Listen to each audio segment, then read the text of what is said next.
Mrs. Harrison thought she was about to humiliate a student with an impossible math problem. She had no idea she was about to get schooled herself. What happens when a teacher's prejudice meets undeniable genius? And what dark secret had this quiet transfer student been hiding that would soon leave an entire classroom speechless? This is the story of Jamal Williams, a 16-year-old who carried textbooks in one hand and hope in the other. While his classmates slept, he was mastering calculus by the glow of his phone screen.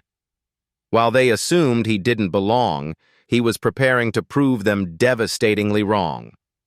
But here's what makes this story extraordinary. It's not just about one brilliant kid. It's about a system that almost crushed potential it refused to see. It's about the moment truth became louder than bias. Where are you listening from? Drop a comment and hit subscribe, because this story will restore your faith in justice. But she had no idea what she'd just unleashed. The morning sun filtered through the tall windows of Westfield Academy's mathematics wing, casting long shadows across polished floors that had witnessed decades of academic excellence. This wasn't just any school. This was where future leaders were shaped, where legacy students followed in their parents' footsteps, where AP Calculus was less a class than a rite of passage. Mrs. Eleanor Harrison had ruled this domain for 23 years. Her classroom walls displayed awards, commendations, and photographs of students who'd gone on to Ivy League universities. She prided herself on maintaining standards. High standards. But this semester, something had disrupted her carefully ordered world. Jamal Williams sat in the back corner, as he had every day since transferring from Lincoln Public 3 months ago. While other students arrived in luxury cars their parents bought them, Jamal caught 2 buses, leaving home at 6:30 a.m. to make first period. His backpack was worn but organized. His notebooks were second-hand but meticulously kept. The scholarship letter in his file mentioned exceptional potential. But Mrs. Harrison had her doubts. She'd seen transfer students before. They usually struggled to keep up with Westfield's rigorous pace. They usually didn't last long in advanced placement courses. What Mrs. Harrison didn't know was that Jamal had a secret. Every night after his shift at the grocery store, when his mother finally fell asleep from exhaustion after working double shifts as a nurse's aide, Jamal would sit in their small apartment's kitchen. Under the dim light of a second-hand lamp, he'd open his laptop, a refurbished machine he'd saved months to buy. From 11 p.m. until 2 a.m., Jamal disappeared into MIT's open courseware. He worked through multivariable calculus problems that wouldn't appear in textbooks until graduate school.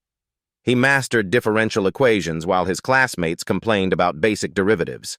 He understood mathematical concepts that some of Mrs. Harrison's former students struggled with in college. But he kept quiet.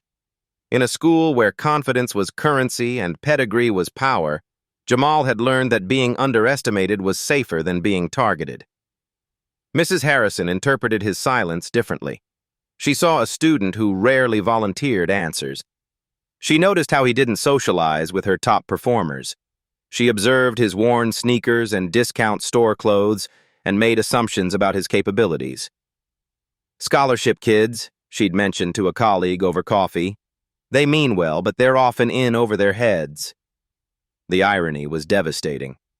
While Mrs. Harrison worried about Jamal keeping up, he was actually 3 chapters ahead, working through problems she'd never assigned. While she questioned his preparation, he was teaching himself mathematics she couldn't teach. His mother knew about the late-night studying. She'd find him asleep at the kitchen table, pencil still in hand, surrounded by equations that looked like a foreign language. She'd cover him with a blanket and whisper prayers for his future. "That boy's got something special," she'd tell her sister on their weekly phone calls. "I don't understand what he's doing with all them numbers, but I know it's important." She was right. But the system Jamal had entered wasn't designed to recognize brilliance that came without privilege. It wasn't built to see potential that arrived on public transportation instead of in private cars. Mrs. Harrison had developed what she called diagnostic teaching.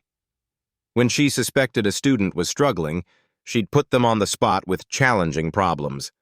It was her way of exposing weaknesses early, she claimed. Really, it was her way of confirming biases. Jamal had become her favorite target for these diagnostic moments. "Let's see if you've been keeping up," she'd say, calling him to the board for problems slightly beyond the current lesson. She expected hesitation. She expected confusion. She expected confirmation that he didn't belong in her advanced class. Instead, Jamal would solve them quietly and correctly, then return to his seat without fanfare. This only made Mrs. Harrison more suspicious. Today would be different. Today, she'd prepared something special. A problem so complex, so far beyond high school mathematics, that failure would be inevitable. Not just failure, but public, undeniable, humiliating failure. What Mrs. Harrison didn't know would change everything. Mrs. Harrison closed her grade book with the decisive snap of someone about to make a point. The classroom fell into that particular silence that students recognize as dangerous, the quiet before a teacher strikes. "Class, we've been working on integration by parts for 2 weeks now," she announced, her voice carrying the authority of decades in education. "I think it's time we see who's truly been paying attention." 24 pairs of eyes tracked her movement as she walked to her desk and pulled out a manila folder. Inside was a photocopy she'd made the night before, a problem lifted from a graduate-level mathematics textbook her colleague at the state university had shared. "Jamal," she said, her tone deceptively casual, "since you've been so quiet lately, why don't you come up and show us what you've learned?" The request wasn't a request. It was a summons. Jamal felt every gaze in the room shift toward him. Madison Chen, who sat in the front row with her color-coded notes, turned around with barely concealed curiosity. Tyler Bradford, whose father had endowed the school's library, whispered something to his neighbor. Sarah Williams, no relation, despite the shared surname, simply stared. "Just a little problem I've prepared," Mrs. Harrison continued, her smile growing wider as she watched discomfort ripple through Jamal's posture. "Nothing too challenging for someone keeping up with our pace." She placed the paper face down on the board's ledge, like a poker player confident in her hand. "You'll have 15 minutes, she announced to the class.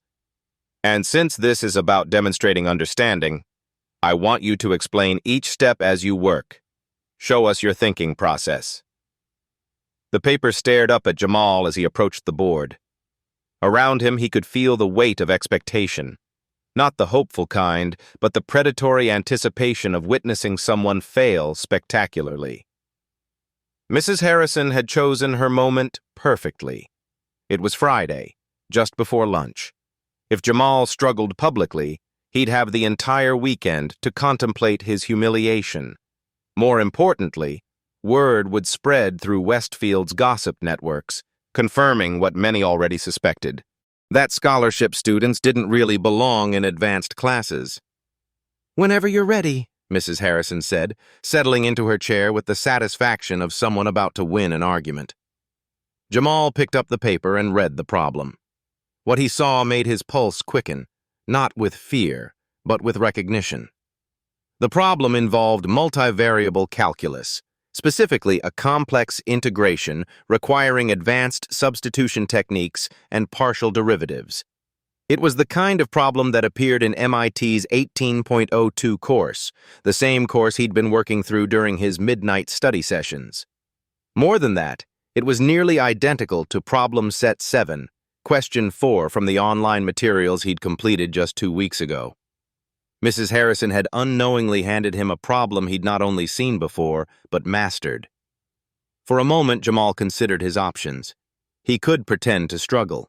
He could give an incomplete answer. He could play into expectations and avoid the complications that would inevitably follow a perfect solution.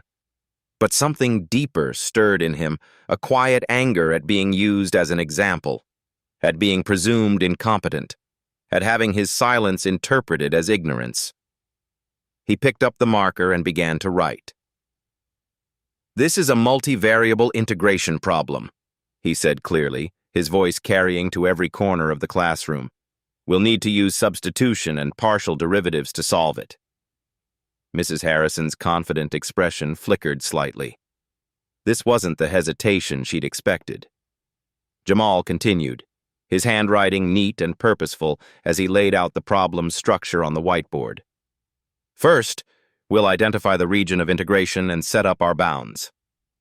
His explanations were clear, methodical, and accurate. More than accurate, they were elegant. He wasn't just solving the problem, he was teaching it, breaking down complex concepts into understandable steps. The classroom's energy shifted. Students who'd expected entertainment found themselves leaning forward, genuinely interested in the mathematics unfolding before them. Even Tyler Bradford stopped whispering. Now we'll apply the substitution u equals x squared plus y squared, Jamal continued, his confidence growing with each step.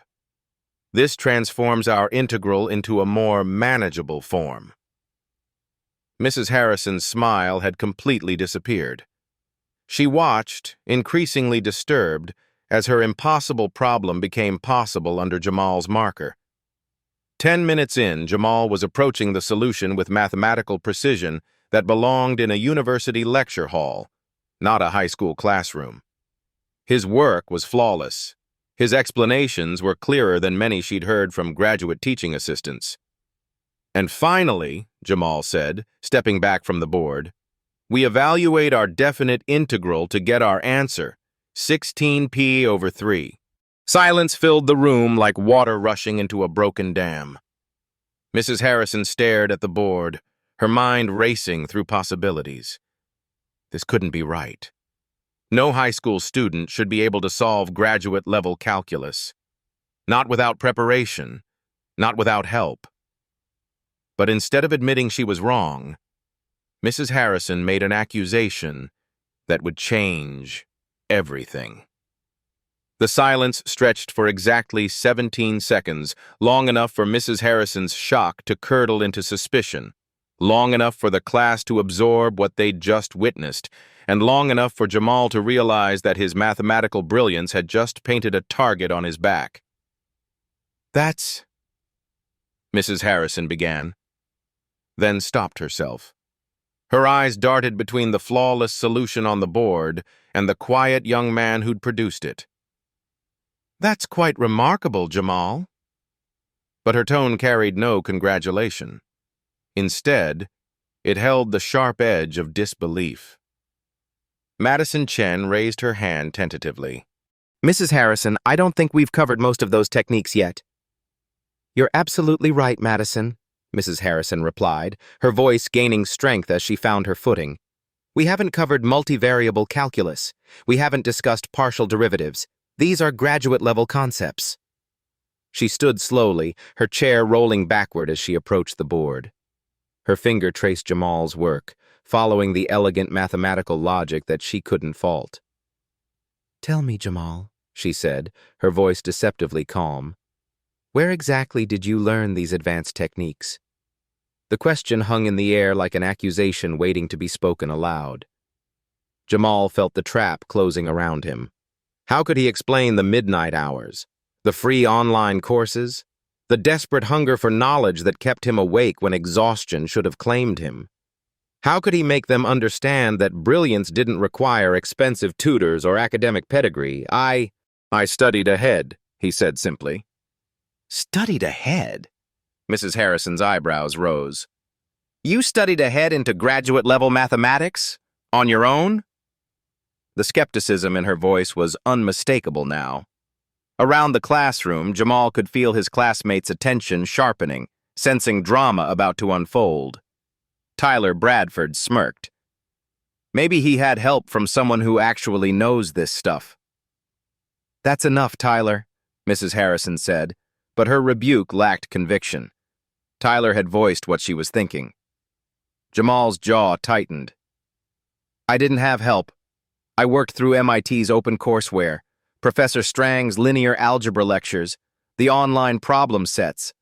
I have all my work saved on my laptop. MIT open courseware? Mrs. Harrison's voice carried a note of condescension. And you just happened to stumble across the exact type of problem I would give you today?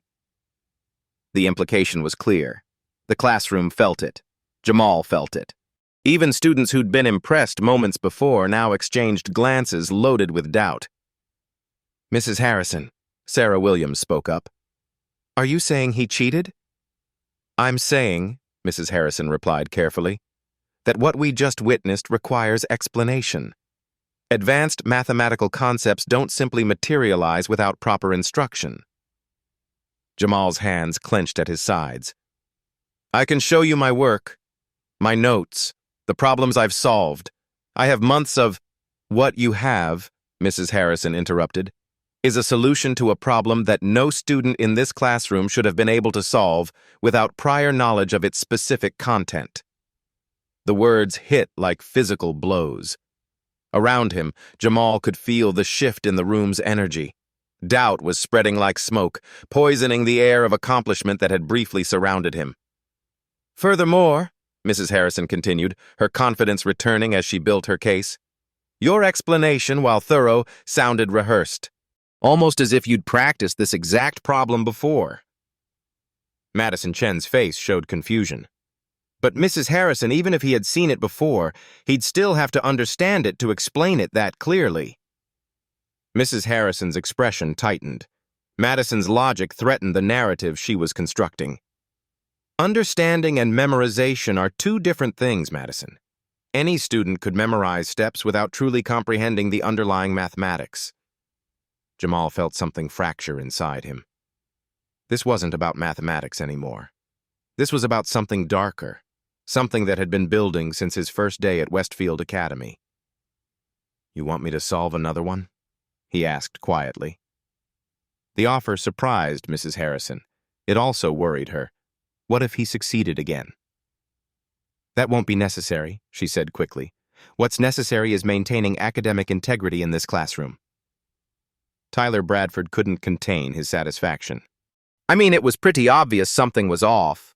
No offense, Jamal, but that wasn't exactly at your level. And what exactly is my level? Jamal's voice carried a dangerous quiet. The question made Tyler uncomfortable. It made the whole room uncomfortable, because everyone knew what he'd meant, even if no one wanted to say it aloud. Mrs. Harrison stepped in before Tyler could respond. Your level is determined by your consistent classwork, Jamal, not by isolated incidents that raise questions about their authenticity. She walked to her desk and picked up a referral form, the yellow slip that could change a student's academic future with a few pen strokes. I'm afraid I'm going to have to send you to Principal Martinez, she announced. Academic dishonesty is a serious matter at Westfield Academy. The words hit the classroom like a thunderclap. Several students gasped. Madison Chen looked stricken. Even Tyler Bradford seemed surprised by the escalation. Jamal stared at the referral form as Mrs. Harrison filled it out with quick, decisive strokes. Each word she wrote was another nail in the coffin of his academic dreams. Mrs. Harrison, he said desperately, I can prove everything I said. I can show you my work, my learning history, my— What you can do, she interrupted, handing him the completed referral, is explain to Principal Martinez how you came to possess graduate-level knowledge overnight. As Jamal took the yellow slip, his hands trembling slightly, Mrs. Harrison's voice followed him toward the door. Class, let this be a lesson about the importance of academic honesty. Shortcuts and deception will always be exposed. But as Jamal walked down the empty hallway toward the principal's office, his footsteps echoing off polished floors, he didn't know that someone had been watching the entire exchange. Someone who was about to change everything. Principal Sophia Martinez's office smelled like coffee and disappointment. Behind her mahogany desk hung diplomas from respected universities, awards for educational leadership, and photographs with state officials.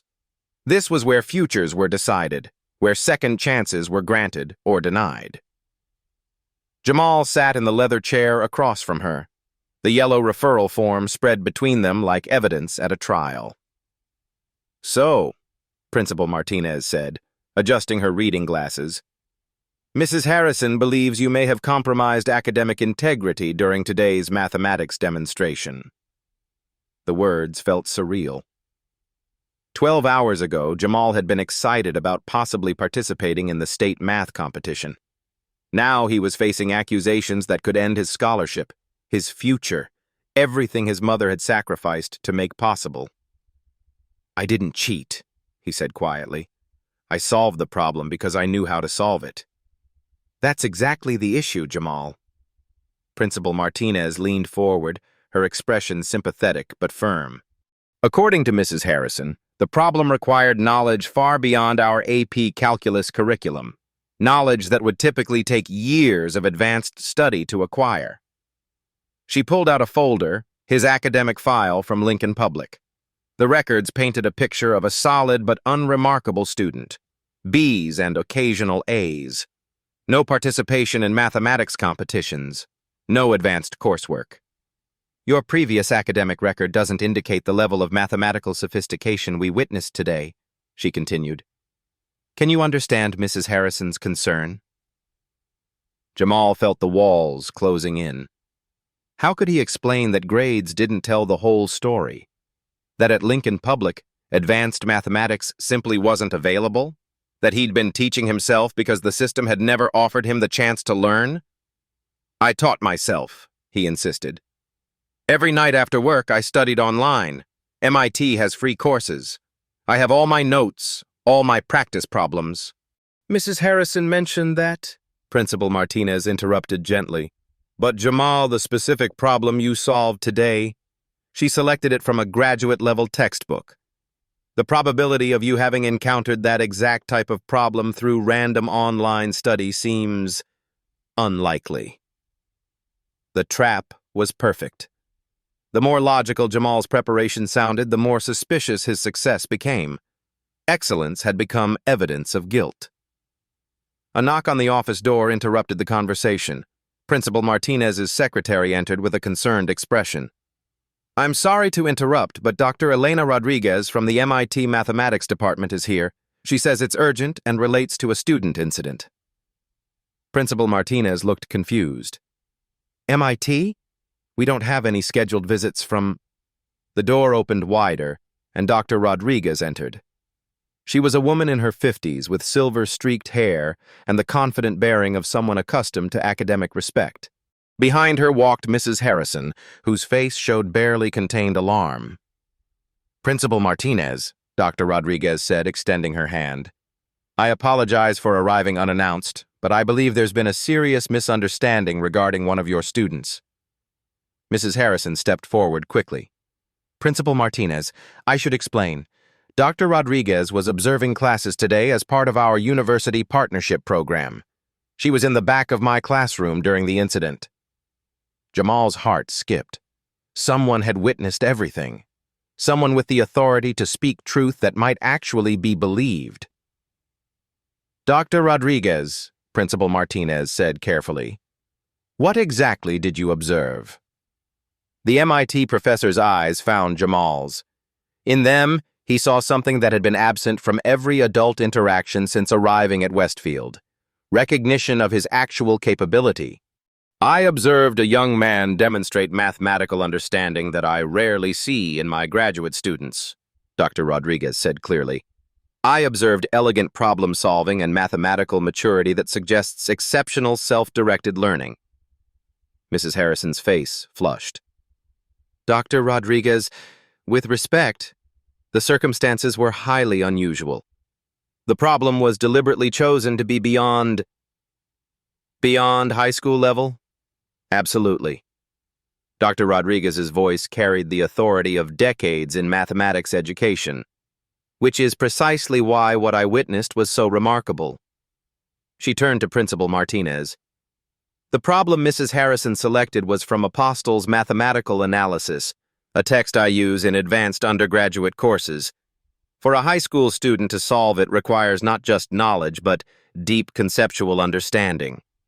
"But that's exactly the point," Mrs. Harrison protested.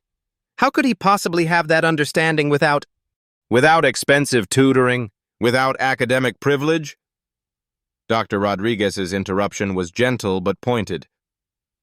"Mrs. Harrison, some of our most brilliant mathematicians are autodidacts. self-taught learners who hunger for knowledge regardless of their circumstances. Principal Martinez looked between the three adults, sensing undercurrents she didn't fully understand. "Dr. Rodriguez," she said slowly, "are you suggesting that Jamal's performance was legitimate?" "I'm not suggesting it," Dr. Rodriguez replied firmly. "I'm stating it as mathematical fact. What I witnessed was genuine understanding, not memorization or cheating." But even as hope flickered in Jamal's chest, Mrs. Harrison wasn't finished. "With all due respect to Dr. Rodriguez's expertise," she said, her voice gaining strength, "the timing remains suspicious. The specific nature of the problem, the polished presentation, these suggest preparation that goes beyond coincidental online learning." The accusation hung in the air like a poison cloud. Even with an MIT professor's support, doubt remained. The system's machinery of suspicion continued grinding forward. Principal Martinez sighed deeply. "Dr. Rodriguez, while I value your professional opinion, Mrs. Harrison raises valid concerns about academic integrity. We have policies that must be followed." She turned to Jamal, her expression apologetic but resolute. "I'm afraid I'll need to suspend you pending a full investigation. 24 hours should be sufficient to review all evidence and determine appropriate action." The words hit like a physical blow. Suspension meant missing the state math competition qualifier. It meant questions from his mother she couldn't answer. It meant shame that would follow him regardless of the investigation's outcome. But as Jamal walked toward the door, clutching his backpack like a lifeline, Dr. Rodriguez's voice stopped him. "Principal Martinez," she said quietly, "I believe this young man deserves the chance to prove his abilities under controlled conditions. Would you be amenable to an independent assessment?" The door to hope had not yet closed completely. Dr. Rodriguez's suggestion hung in the air like a lifeline thrown to a drowning man. Principal Martinez paused, her hand halfway to the suspension paperwork, while Mrs. Harrison's expression shifted from confidence to alarm. "An independent assessment?" Principal Martinez repeated slowly. "Precisely." Dr. Rodriguez stepped closer to the desk, her academic authority filling the room. "If there are questions about this young man's mathematical abilities, let's answer them definitively. I propose a formal evaluation under controlled conditions." Mrs. Harrison's voice rose with barely contained panic. "Dr. Rodriguez, I appreciate your interest, but our internal procedures—" "Your internal procedures," Dr. Rodriguez interrupted smoothly, "are about to destroy a remarkable mathematical mind based on assumptions rather than evidence. As an educator, I find that unacceptable." She turned to Principal Martinez. "I'm prepared to design and oversee a comprehensive mathematics assessment. 3 problems of varying difficulty, witnessed by multiple parties with no advance notice of content. If Jamal performs as I expect, all questions about his abilities will be definitively answered." Jamal felt his pulse quicken. This was either salvation or a more spectacular form of public failure. Principal Martinez looked between the MIT professor and her veteran teacher. Politics and practicality warred across her features. Mrs. Harrison had tenure, community respect, and decades of experience. But Dr. Rodriguez represented everything Westfield Academy aspired to be: academic excellence, university connections, prestige. "What exactly would this assessment involve?" Principal Martinez asked carefully. Dr. Rodriguez pulled out her phone. "I'll select 3 problems from different areas of advanced mathematics: calculus, linear algebra, and differential equations. Each will require genuine understanding, not memorization. I'll witness the entire process, as will any school officials you designate." "And if he fails?" Mrs. Harrison demanded. "Then your suspicions are confirmed and appropriate action can be taken," Dr. Rodriguez replied evenly. "But if he succeeds, and I believe he will, this young man deserves a formal apology and the academic opportunities his talents warrant." The stakes had just escalated beyond a simple cheating allegation. This was now about the school's reputation, about academic justice, about whether potential would be recognized or destroyed. Mrs. Harrison's face showed the desperation of someone watching control slip away. Principal Martinez, this is highly irregular. We have established protocols for academic misconduct.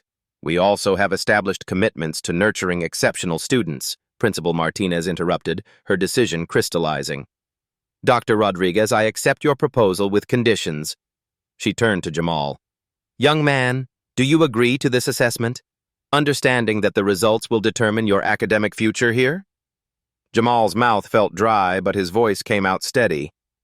Yes, ma'am, I agree. Very well. Principal Martinez checked her watch. It's currently 2:15 p.m. Can this assessment be conducted today? Absolutely, Dr. Rodriguez said. I'll need 30 minutes to prepare appropriate problems and gather witnesses. Shall we reconvene at 3 o'clock p.m. in the mathematics conference room? As the adults made arrangements, Jamal felt the weight of everything his mother had sacrificed pressing down on him. Her double shifts, her belief in his potential, her quiet prayers over his sleeping form, it all led to this moment. Dr. Rodriguez approached him as the others discussed logistics. Jamal, she said quietly, I want you to understand something. What I witnessed in that classroom wasn't luck or memorization.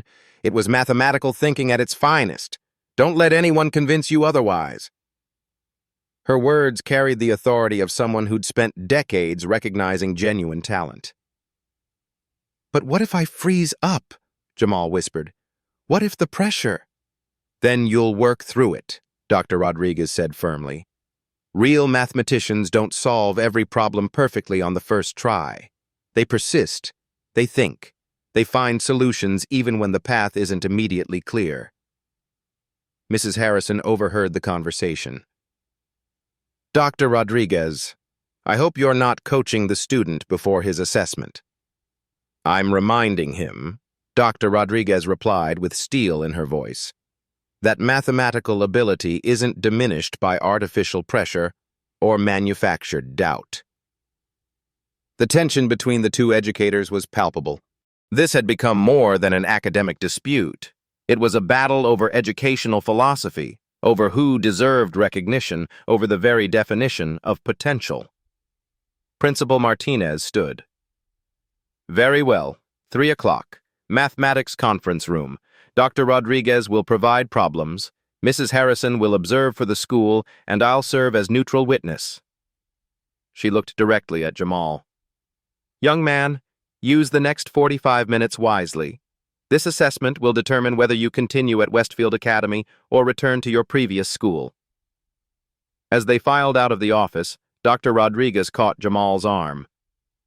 There's something else you should know, she said quietly. I didn't come to Westfield today by accident. I've been tracking online engagement with MIT's mathematics courses. Your work, your questions in the forums, your problem solutions, they've been exceptional. I came specifically hoping to meet the student behind that remarkable online presence. Jamal stared at her. You knew about my studying? I knew someone in this school district was demonstrating graduate-level mathematical thinking in our online community. I had no idea it would lead to this situation. The revelation changed everything. This wasn't just about proving his innocence. This was about validating months of solitary work, about showing that brilliance could emerge from anywhere. But the next 45 minutes would determine whether that brilliance would be recognized or destroyed. The mathematics conference room felt like a courtroom as 3 o'clock p.m. approached. Fluorescent lights cast harsh shadows across the polished table where 3 manila envelopes sat in perfect alignment. Each contained a problem that would determine not just Jamal's future, but the school's willingness to confront its own biases. Dr. Rodriguez had spent 30 minutes crafting what she called the definitive assessment. 3 problems spanning different areas of advanced mathematics, each requiring genuine understanding rather than memorization, each designed to reveal the depth of mathematical thinking that couldn't be faked. Principal Martinez entered first, carrying a legal pad and wearing the expression of someone hoping to avoid a lawsuit. Mrs. Harrison followed, her usual confidence replaced by barely contained anxiety. Behind them came Assistant Principal Johnson, whom Principal Martinez had summoned as an additional witness. Jamal was already seated at the table, his hands folded, his expression calm despite the storm raging in his chest. 45 minutes of waiting had crystallized his thoughts into sharp focus. This wasn't just about clearing his name. This was about proving that excellence belonged to anyone willing to work for it. "Before we begin," Dr. Rodriguez announced, "I want to establish the parameters. Jamal will have 1 hour to solve 3 problems. He must work in silence, with no resources except pencil and paper. He must show all work and explain his reasoning for each solution." She looked around the room. "If he solves all 3 correctly with clear explanations, I trust everyone will agree that questions about his mathematical abilities have been definitively answered." Mrs. Harrison shifted uncomfortably. "And if he struggles?" "Then you'll have your vindication," Dr. Rodriguez replied evenly. The first envelope contained a multivariable calculus problem involving optimization with constraints, the kind of challenge that separated students who truly understood Lagrange multipliers from those who merely memorized formulas. Jamal read it twice, his mind automatically organizing the solution pathway. He began writing, his explanations clear and methodical. "We need to minimize this function with 2 variables subject to the given constraint," he wrote, his voice steady and confident. "Using Lagrange multipliers, we set up the system of equations that will give us our critical points." Mrs. Harrison watched over his shoulder, her expression growing more troubled with each correct step. This wasn't hesitation or guesswork. This was confident, systematic problem-solving at an advanced level. 15 minutes later, Jamal moved to the second envelope. Inside was a linear algebra problem requiring eigenvalue decomposition of a 3x3 matrix, a concept that challenged even strong undergraduate students. "To find the eigenvalues," Jamal wrote, "we solve the characteristic equation by setting the determinant of our modified matrix equal to 0 and solving for lambda." His work flowed across the page with the rhythm of genuine understanding. No false starts, no erased mistakes, just clean, purposeful mathematics that demonstrated mastery earned through countless midnight hours. Dr. Rodriguez caught Principal Martinez's eye and nodded slightly. She'd seen enough to confirm what she already knew, but the third problem would remove any remaining doubt. The final envelope contained what Dr. Rodriguez privately called the killer question, a differential equation with boundary conditions that required both technical skill and mathematical intuition. Jamal opened it and paused. For the first time, uncertainty flickered across his features. Mrs. Harrison leaned forward, hope rising in her chest. Perhaps this would finally expose the fraud she was certain existed. But Jamal's pause wasn't confusion. It was recognition. This was a problem from Section 4.3 of the differential equations text he'd been working through. Not identical to anything he'd solved, but similar enough that the solution approach was clear.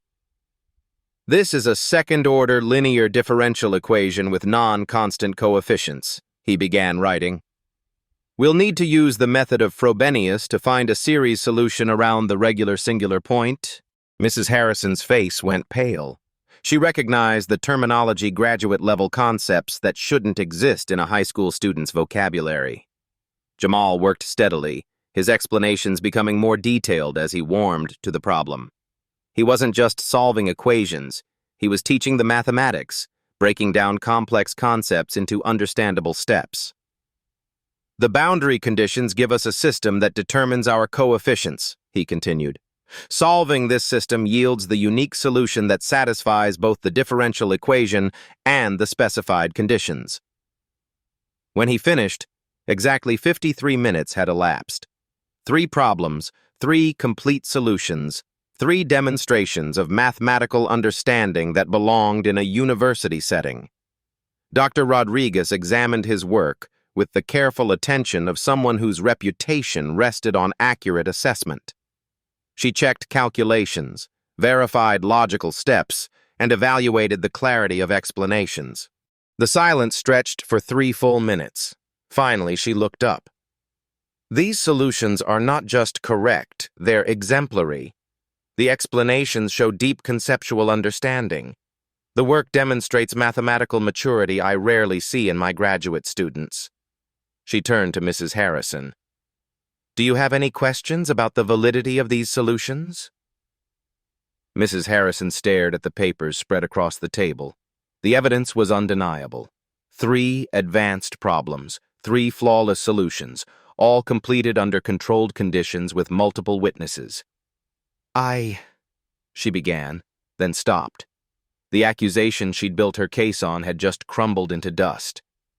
Principal Martinez stepped forward. Dr. Rodriguez, in your professional opinion, could these results have been achieved through memorization or cheating? Absolutely not, Dr. Rodriguez replied firmly.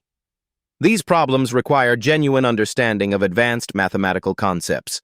They cannot be solved through memorization, and there was no opportunity for external assistance. She looked directly at Mrs. Harrison. What we've witnessed is authentic mathematical talent that deserves recognition, not suspicion. The room fell silent except for the hum of fluorescent lights and the distant sound of students changing classes. Everyone understood that more than mathematics had been tested here. Justice was about to be served with the precision of a perfectly solved equation. Dr. Rodriguez stood and gathered Jamal's completed solutions, her movements deliberate and authoritative. When she spoke, her voice carried the weight of MIT's mathematics department behind every word. Ladies and gentlemen, she began, what we've just witnessed represents mathematical ability that I encounter perhaps once every 3 to 4 years in my graduate program. This young man has demonstrated mastery of concepts that challenge PhD candidates. She held up the first solution. The Lagrange multiplier problem was solved with textbook precision, but more importantly, with intuitive understanding of the underlying geometric principles. This isn't memorized technique. This is mathematical insight. Principal Martinez leaned forward. Dr. Rodriguez, can you quantify this for those of us without advanced mathematics backgrounds? Certainly. Dr. Rodriguez moved to the whiteboard. Imagine asking a high school literature student to analyze Shakespeare at the level of a doctoral thesis. That's the equivalent of what Jamal just accomplished in mathematics. Mrs. Harrison found her voice, though it came out strained. But surely with enough online study doesn't create this level of understanding, Dr. Rodriguez interrupted, her tone growing sharper. I've reviewed thousands of student solutions over 2 decades. I can distinguish between memorized procedures and genuine comprehension. What Jamal demonstrated is the latter. She picked up the second solution. The eigenvalue decomposition required not just technical skill, but conceptual understanding of linear transformations. He explained why each step was necessary, not just how to execute it. That distinction separates mathematicians from calculators. Assistant Principal Johnson, who'd remained silent throughout the assessment, finally spoke. Dr. Rodriguez, what would you estimate is the probability that a student could fake this level of understanding? 0, she replied without hesitation. Mathematical understanding cannot be faked any more than musical talent can be mimicked. Either you comprehend the deep structures or you don't. Jamal clearly does. Dr. Rodriguez turned to face Mrs. Harrison directly. Which brings us to the fundamental question. How did a teacher with 23 years of experience fail to recognize genuine mathematical talent when it was sitting in her classroom? The question hung in the air like an indictment. Mrs. Harrison's face flushed red, but she had no answer that wouldn't expose the assumptions that had guided her judgment. Furthermore, Dr. Rodriguez continued, I must address the broader implications of what nearly occurred here. Had this assessment not taken place, Westfield Academy would have destroyed the academic future of one of the most promising young mathematicians I've encountered. Principal Martinez shifted uncomfortably. The conversation was moving beyond individual blame toward systemic critique. Dr. Rodriguez, she said carefully, what would you recommend moving forward? First, immediate reinstatement with a formal apology. Second, acceleration into truly challenging coursework. This young man should be taking university-level mathematics. Third, examination of how other potentially exceptional students might be overlooked by similar assumptions. The final word carried particular weight. Everyone understood what assumptions she meant. Mrs. Harrison finally found her voice. Dr. Rodriguez, I was simply following established protocols for academic integrity. No, Dr. Rodriguez cut her off firmly. You were following established prejudices. There's a difference between protecting academic standards and refusing to recognize excellence that doesn't fit predetermined expectations. She walked to where Jamal sat, still processing the validation he'd never expected to receive. This young man taught himself advanced mathematics through dedication that would shame most graduate students. He worked alone, without resources, driven by pure intellectual curiosity.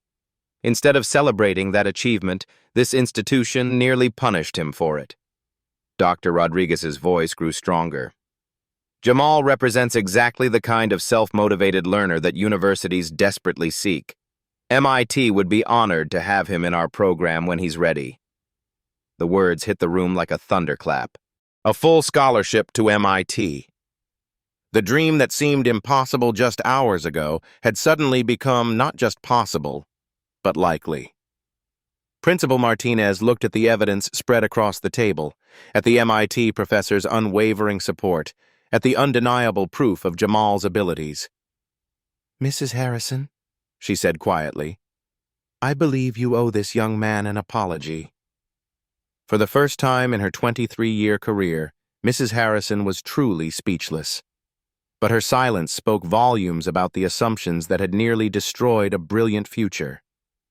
And then Dr. Rodriguez said something that would transform not just Jamal's academic path, but the entire school's approach to recognizing potential. The apology, when it finally came, was delivered in a voice barely above a whisper.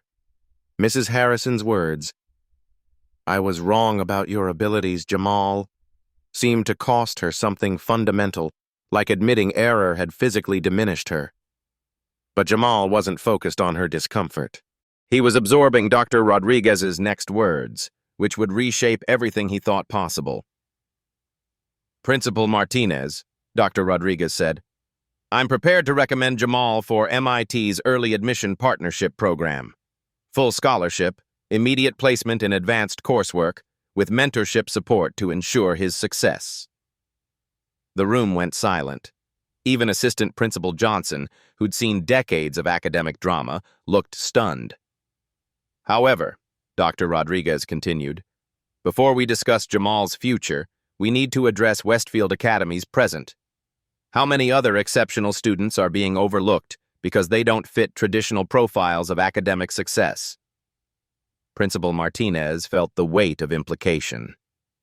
"Dr. Rodriguez, what are you suggesting?" "I'm suggesting systematic change. Anonymous mathematical assessments for all students interested in advanced placement. Evaluation based purely on demonstrated ability, not previous grades or teacher recommendations." She gestured toward Jamal. This young man's transcript from Lincoln Public showed B's and C's. Traditional metrics suggested average ability, but anonymous online work revealed exceptional talent. How many others are hiding in plain sight? The transformation began immediately. Within a week, Westfield Academy had implemented Dr. Rodriguez's assessment protocol. Students from across the district took anonymous mathematics evaluations, identified only by student ID numbers. The results were revolutionary. Maria Santos, a quiet sophomore, everyone assumed struggled with math, solved advanced calculus problems with elegant precision. David Kim, whose language barrier masked his analytical gifts, demonstrated understanding that transcended verbal communication. 3 students from the regular mathematics track tested into college-level coursework. But the changes went deeper than individual success stories. The anonymous testing revealed patterns that forced uncomfortable conversations about educational bias. Students with certain names, from certain neighborhoods, attending certain elementary schools, had been systematically underestimated. Mrs. Harrison underwent mandatory bias recognition training along with the entire mathematics department. The process was difficult, sometimes painful, but necessary. She began to understand how assumptions had filtered her perception, making her blind to potential that didn't match her expectations. More importantly, she started seeing her students differently, not as representatives of demographics or stereotypes, but as individual minds capable of surprising her. Jamal's story spread through educational networks, becoming a case study in recognizing hidden talent.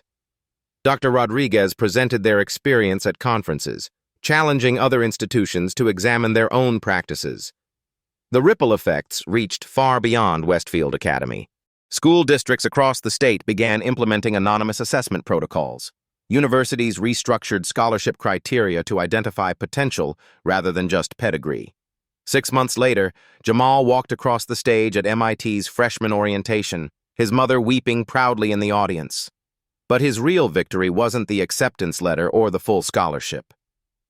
It was knowing that other students would never face the suspicion and doubt that had nearly derailed his dreams. The system that had almost destroyed his future had been forced to evolve, and that transformation would benefit countless other young minds who carried brilliance in forms the world wasn't yet prepared to recognize.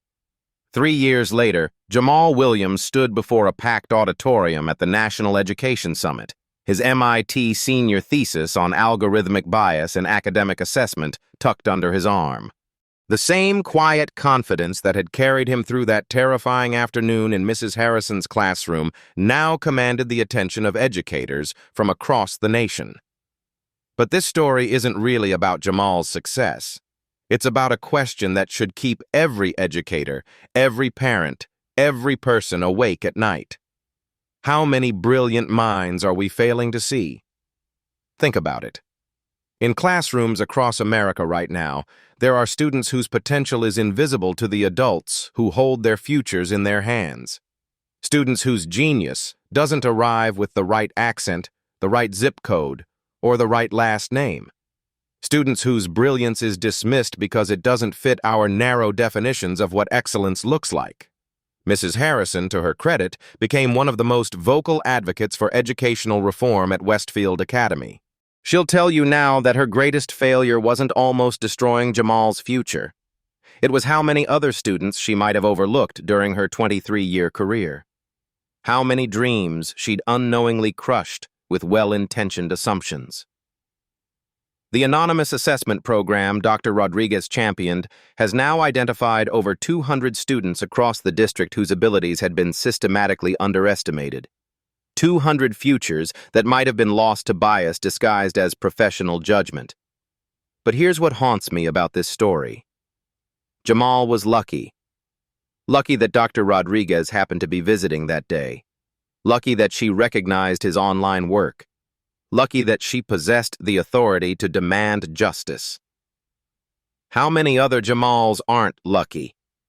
How many brilliant minds are dismissed, discouraged, and ultimately destroyed by systems that refuse to see their potential? You might think this is just about education, but it's bigger than that. It's about every workplace that overlooks talent because it arrives in unexpected packages. Every opportunity that goes to the safe choice instead of the brilliant outsider. Every time we choose familiarity over excellence, because recognizing genuine ability requires confronting our own prejudices. The mathematics that saved Jamal was objective, undeniable, pure truth that couldn't be argued with bias or twisted by assumption. But most talent isn't mathematical. Most genius operates in gray areas where subjectivity rules and prejudice can masquerade as professional judgment. So here's my challenge to you. Look around. Really look. At your workplace, your community, your children's schools. Who are you not seeing? Whose potential are you missing because it doesn't match your expectations? Whose brilliance is hiding behind barriers you didn't know you'd built? Jamal's story proves that excellence exists everywhere, waiting to be recognized. But recognition requires courage. The courage to admit our assumptions are wrong, to challenge systems that perpetuate bias, to see potential even when it arrives in forms we don't expect. Dr. Rodriguez changed Jamal's life not through charity or pity, but through recognition and justice. She saw what was actually there instead of what she expected to see. She demanded evidence over assumption. She chose truth over comfort. That's the power each of us possesses, the power to see clearly, the power to demand better, the power to ensure that brilliance is recognized regardless of where it comes from or how it arrives. Because somewhere right now, another Jamal is sitting in a classroom, carrying genius in quiet hands, waiting for someone to truly see them. The question isn't whether that person exists. The question is whether you'll be the one who recognizes them. Subscribe to Beat Stories for more tales of justice served and potential recognized, because every brilliant mind deserves their moment to shine.